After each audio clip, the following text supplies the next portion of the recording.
अवखळ हासरी अल्लडला जरी दिसते चंद्राची कोर साजरी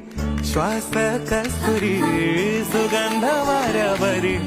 आज माझ्या घरी अवतरली